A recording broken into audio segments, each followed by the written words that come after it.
Друзья, всем привет! Вы на канале Мото Санчо. И сегодня мы с вами отправимся в путешествие по Европе. Карлов мост, Колизей, Лувр, Эйфелева башня и другие достопримечательности останутся в стороне от нашего маршрута, а я приглашаю вас в путешествие по обочинам Европы.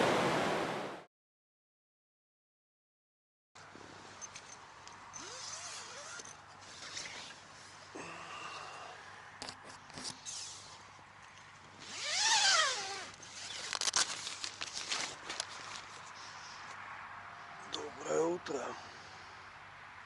Мы проснулись в 6:25. Ровно как по будильнику я обычно дома встаю. Привычка, ничего не поделаешь. Погода, как видите, пасмурная. Полчаса назад по палатке моросил такой мелкий неприятный дождик. Но сейчас закончился. Я думаю, самое время вставать, завтракать, начинать собираться. И наш сосед уже проснулся. Не только проснулся, но уже и сложил палатку. И собирается, кажется, выезжать. Пойдемте глянем. Сосед наш оказался из Англии. Проехал уже 5700 миль. Исколесил всю Европу. В Украину заехал. И сейчас потихоньку возвращается обратно. Но видно, что уже давно в дороге. Уже такой опытный, матерый путешественник на Индиан. Можем посмотреть поближе на Indian Scout. Уже давно в дороге. Такой увязанный, упакованный. Тут вам и канистры с запасом топлива, и треугольник. Английские номера. United Kingdom.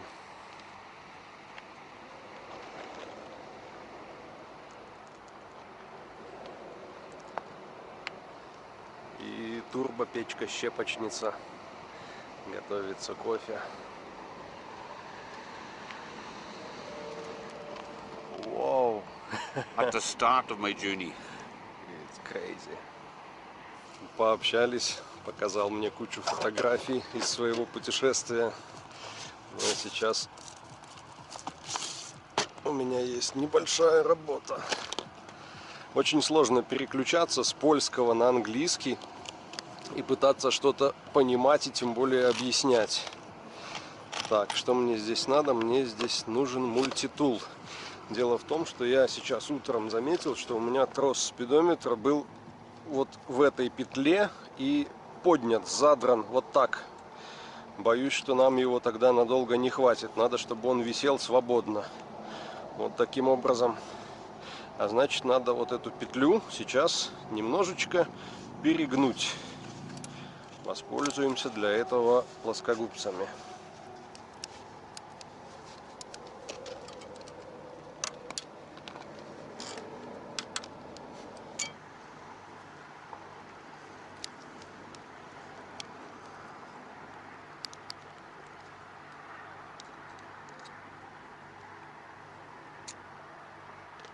Ну вот, теперь ничего не переломано, все свободно и легко. И еще один момент, помните, вчера у нас начал болтаться стоп-сигнал на коляске.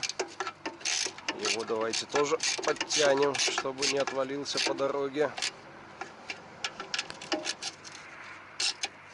Окей.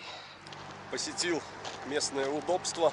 Все, конечно, скромно, но на удивление чисто. И даже бумага есть. Ну а сейчас пора собираться. Рой продолжает общение. Я когда к нему подошел, он подумал, что я водитель-дальнобойщик. И, судя по всему, недостатка внимания к нему нет. Такой интересный дядька. Есть о чем поговорить, несмотря на языковой барьер даже.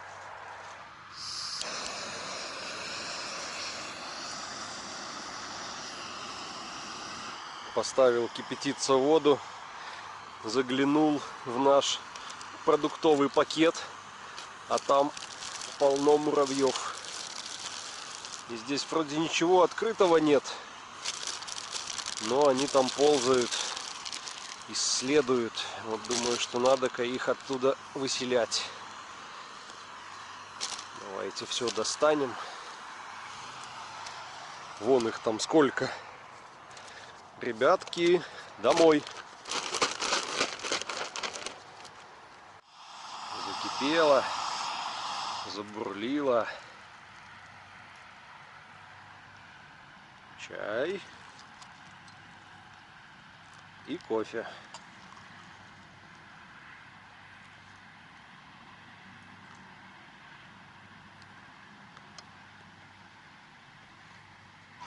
А вот уже наш сосед Рой упаковался и готов ехать дальше. Alexander, Удачи! you too. Выглядит фантастически. Вот эти баулы, увязанные на Индиан. Осталось ему проехать чуть больше 1000 миль до дома. 2 дня. 2 дня пути. Ну и мы не будем засиживаться. Было у меня вчера искушение заехать прямо сюда на мотоцикле. Было бы гораздо удобнее складываться. Я начал складывать палатку, а здесь, гляньте, какое чудовище. Какой мотылек огромный. Ого! Ну еще попробуй отрави. Пойдем, родной, а то поедешь вместе с нашей палаткой. У него, кажется, какие-то проблемы с крылом. Садись сюда. Отлично маскируется. Собрали палатку, все упаковали. Поехали дальше. Сейчас увяжемся на мотоцикл и, наверное, оденем дождевики, поскольку погода нашептывает что-то о дожде. Мы успели запаковаться, одеться, и начался дождь.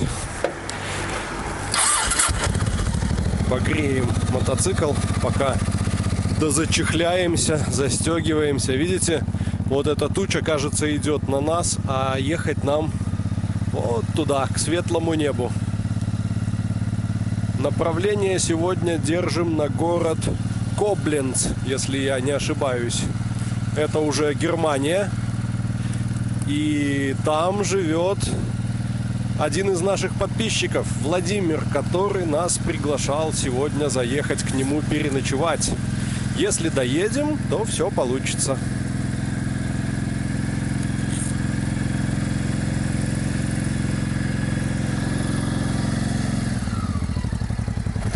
Этот дождик немного смазал наши планы на старт. Я хотел еще проверить уровень масла, уровень антифриза в бачке. Но приходится стартовать, чтобы удрать от дождя.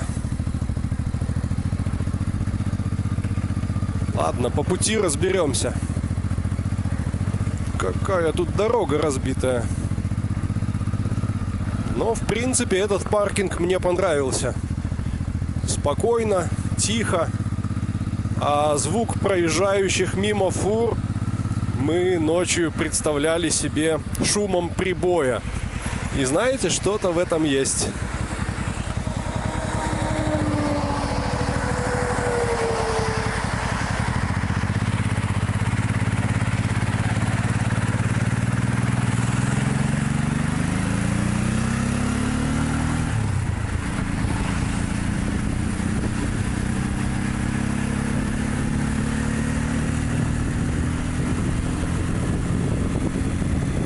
Плюс 18 градусов температура воздуха. И дождь нас все-таки накрыл. Мчим, пытаемся выскочить из-под тучи. Выехали бы на полчаса раньше, и, наверное, все прошло бы без дождя. пристроились за каким-то кемпером или это прицеп-дача. Скорость нам подходящая 85, особенно в дождь. Быстрее и не хочется. И очень плотный поток автомобилей идет, прям один за одним. Куда все так едут в субботу утром? В Европе сейчас аномальная жара. На мотоцикле в плюс 40 будет очень тяжело. Так мы думали, пока не отправились в дорогу. Плюс 16 только что видел на термометре. И ехать достаточно свежо. Хорошо, хоть из-под дождя выскочили. Мелкая такая морось еще висит в воздухе. А может быть, ее с дороги поднимают автомобили. Но мчим. С оптимизмом смотрим вперед. Там какие-то просветы. И осталось около 100 километров до польско-немецкой границы.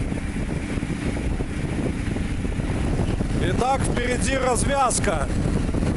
Направо пойдешь, на Берлин попадешь. А нам по А4 налево уходим. Снова накрапывает дождь. Но перспективы перспективные. Я вижу впереди чистое небо. Где-то там вдалеке, может быть, даже светит солнышко. О, мы идем на Дрезден. Пока еще по территории Польши. Вот я думаю, что стоит заехать на заправочку. Пока бензин здесь еще дешевый.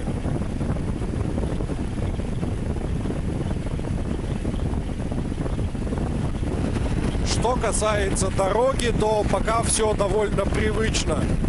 Выглядит как третье кольцо вокруг Минска. Бетонка, сосновый лес, отбойники, сетки, чтобы лоси и олени не выходили на дорогу. Разве что на сетке здесь натянуты дополнительно белые ленты. Обращал внимание, часто животные эту сетку не замечают и в нее утыкаются на ходу. Здесь вот таким образом вышли из положения, сделали ее видной, заметной. Может быть, если ехали бы региональными дорожками, то было бы, конечно, красивее и интереснее. Но время, все упирается во время. А вот и заправочка. Это BP, British Petroleum. Довольно дорогая и в городах, а на трассе и подавно. Но как бы вариантов немного. Видите, здесь все заправляются, потому что дальше попадешь на заправку немецкую, где будет еще дороже. Куда нам тут встать? Ну, давайте вот за Citroёном.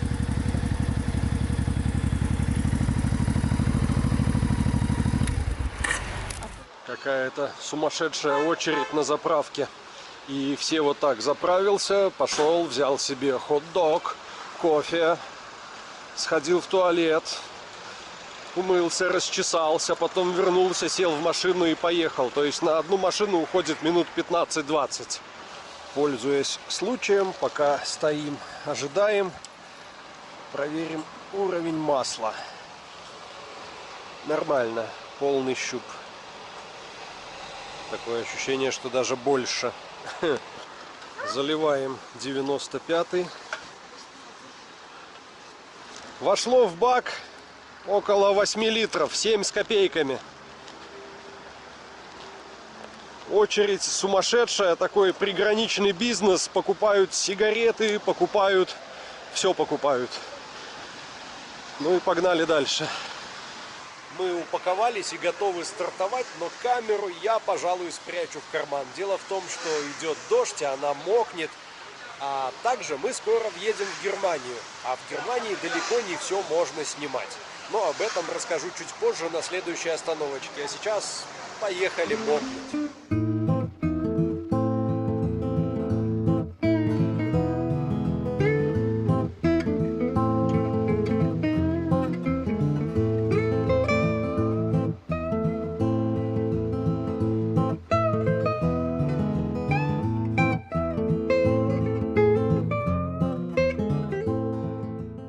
Итак, мы с вами находимся в Германии, неподалеку от Дрездена, и это первая наша остановка после пересечения границы. Граница прошла абсолютно буднично, это небольшая речушка, переезжая которую ты оказываешься уже в другой стране. 100 километров проехали, дождь закончился, но холодно. Едем, мерзнем, думаем, где же там та самая обещанная жара, пока все никак нет. Заехали на заправку, вот у меня чек, заправился на 14, почти 15 евро, и получилось 6,62 литра. То есть 1 литр стоит 2,29 евро. 2,29! С ума сойти. Ценник, конечно, негуманный, но ничего не поделаешь, едем. Ну и я обещал вам рассказать, что у нас по поводу видеосъемки. Дело в том, что в Германии действуют очень жесткие правила насчет фото и видео. Во-первых, ни в коем случае нельзя снимать детей. Своих можно, чужих нельзя. Нельзя снимать чужие машины, чужие дома, чужую собственность, нельзя снимать заправки, нельзя снимать рестораны, нельзя снимать гостиницы, какие-то объекты бизнеса. Можно снимать только то, что находится в общем доступе постоянно. Дорогу, если на ней нет чужих машин. Природу, если на ней нет чужих людей. Ну и, пожалуй, все. Поэтому камеру со шлема я уберу. Насколько знаю, здесь даже видеорегистраторы в автомобилях запрещены. И будем делать такие локальные включения, стараясь соблюдать, как сказать, свободу и независимость всех других граждан.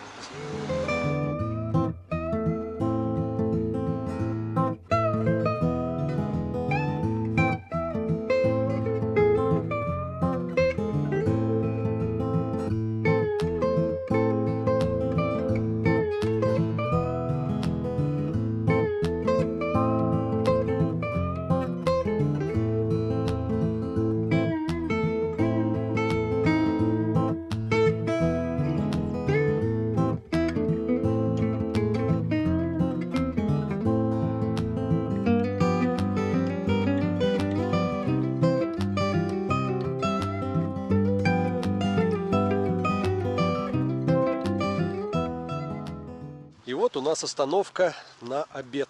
Мы отмахали еще около сотни.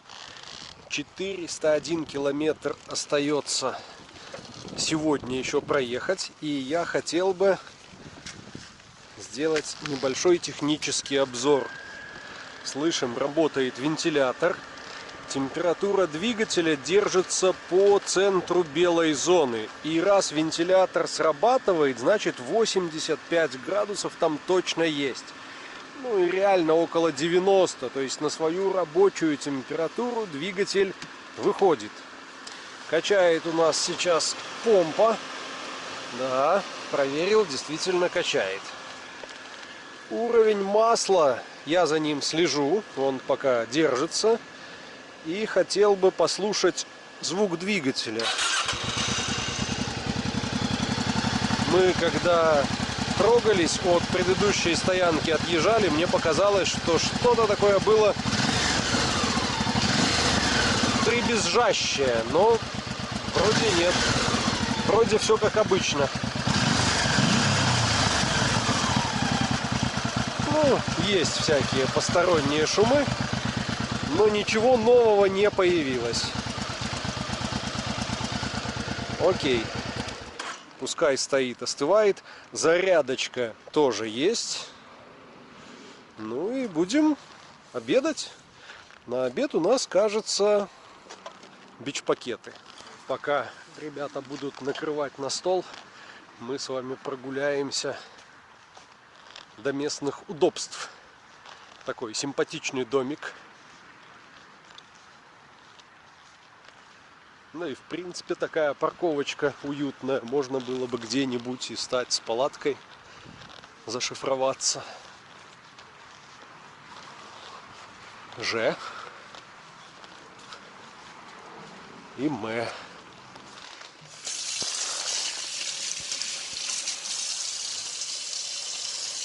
А вот уже и водичка кипит.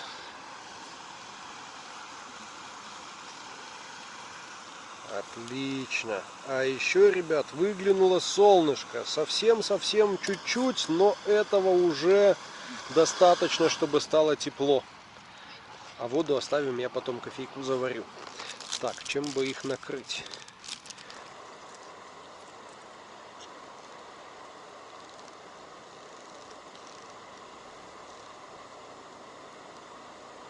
Довольно сложно одновременно вести 3 повествования, рассказывать об этом путешествии вам сейчас в Ютубе, одновременно рассказывать в шортсах, которые выходят в режиме онлайн, и одновременно еще и в Инстаграме постить какие-то фотографии с описаниями, что мы, как мы, где мы, чтобы вы нас не потеряли. Но, надеюсь, у меня все получится.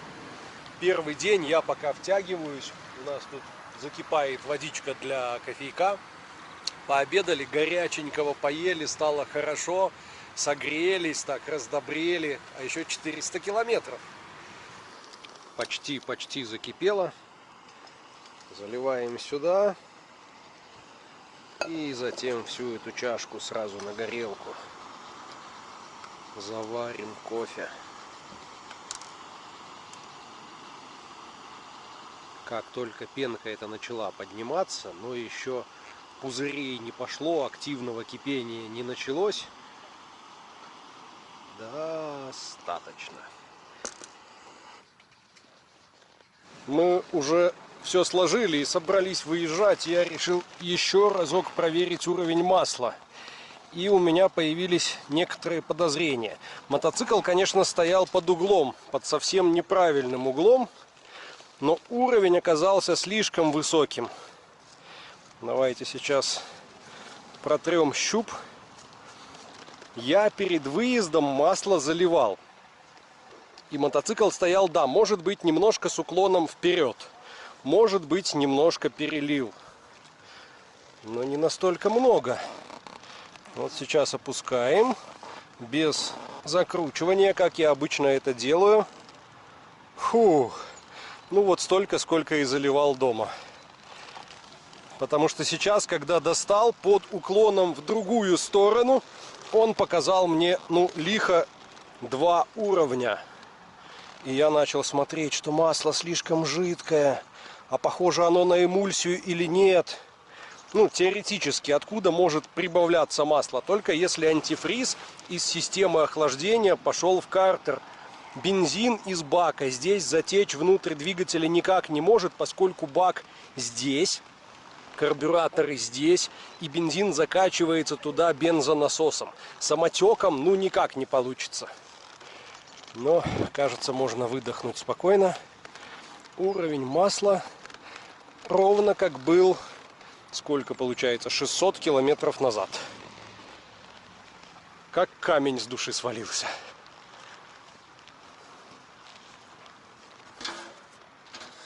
А еще, ребят, я решил камеру оставить на шлеме. Не видно пока полицейских, которые бегут на перехват. Поэтому будем вести себя осторожно, не будем лезть ни в чью личную жизнь. Но красивые виды упускать я себе позволить не могу. Едем на Эрфурт, до него около 100.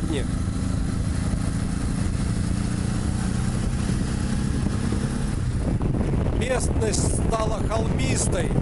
Это не горы, но такие пологие возвышенности. А на их склонах стоят маленькие немецкие деревушки. А мы едем автострадой. Здесь, как видите, ремонт.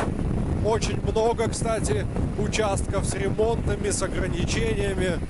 Вот и сейчас впереди 80. И я вам так скажу, стоит знак 80, все едут 78. Превышать здесь никто не хочет. А вот и солнышко выглянуло. Ветер все равно холодный, но хоть сверху пригревает.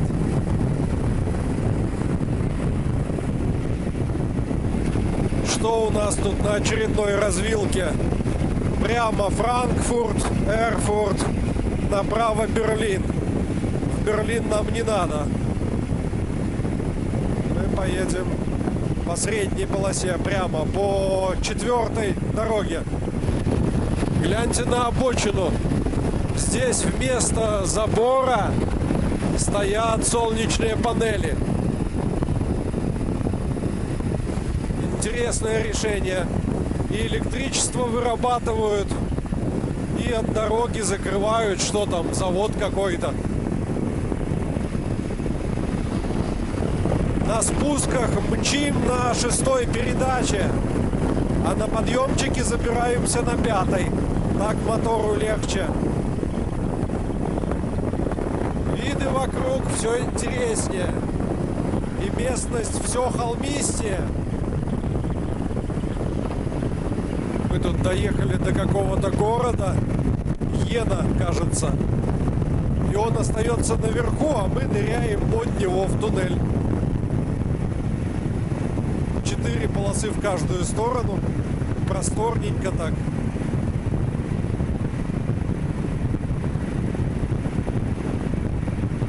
В туннелях, я думаю, отлично будет на камеру видно, что зарядка у нас идет. 13,9, 14, 14,2. Светится диод питания помпы. Все системы работают штатно. Температура охлаждающей жидкости в норме. Вспоминается случай, как мы по Дагестану ехали в туннеле, и мне захотелось остановиться, немножечко поснимать. И было вот такое место для остановки. В случае поломки я и стал. А потом в туннеле включили сирену. И когда мы выехали, нас приняли за остановку, проверили документы, уточняли, от чего мы там стали, а что нам надо было. Ну, я не стал говорить, что я там снимал. Сказал, что мотоцикл не очень надежный. Забарахлил, надо было остановиться. А вот и красная лампочка топлива засветилась. Давненько мы ее не видели со вчерашнего вечера. Еще одна огромная солнечная панель. И я вот думаю, что надо попробовать съехать в какой-нибудь город и поискать региональную заправочку, не на трассе. Там должно быть значительно дешевле. Вот как раз и подходящий съезд на Эрфурт. Уходим с автобана. Поедем искать заправку. Во-во-во-во-во. Правый поворот. Хоть увидим немножко настоящей Германии. Проедемся по региональным дорожкам. С автобана, конечно, мало что видно.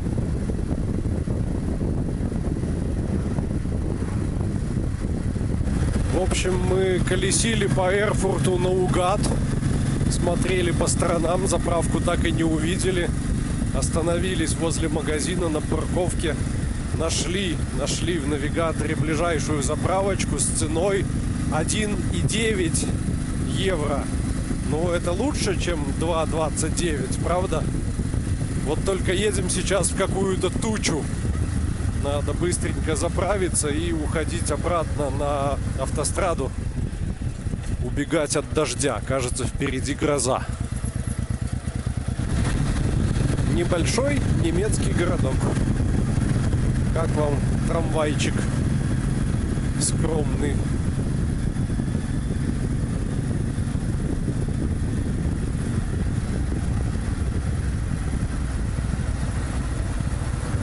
Ура! Заправка!